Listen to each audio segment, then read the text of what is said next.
আসসালামু আলাইকুম। আমরা আছি আজকে বাংলা মিডিয়ামের পঞ্চম শ্রেণীর শিক্ষার্থীদের সাথে।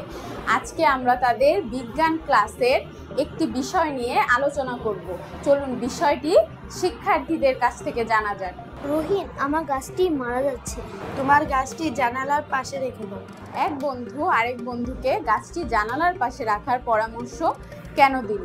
চলুন জেনে নেওয়া যাক। আমরা জানি গাছের বেঁচে থাকার জন্য প্রয়োজন বায়ু, পানি, মাটি ও সূর্যের আলো।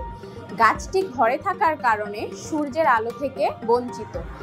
এখানে আমরা দেখতে পাচ্ছি সূর্যের আলোয় থাকা গাছটি সজীব, সতেজ ও সূর্যের আলো না পাওয়া গাছ নিস্তেজ।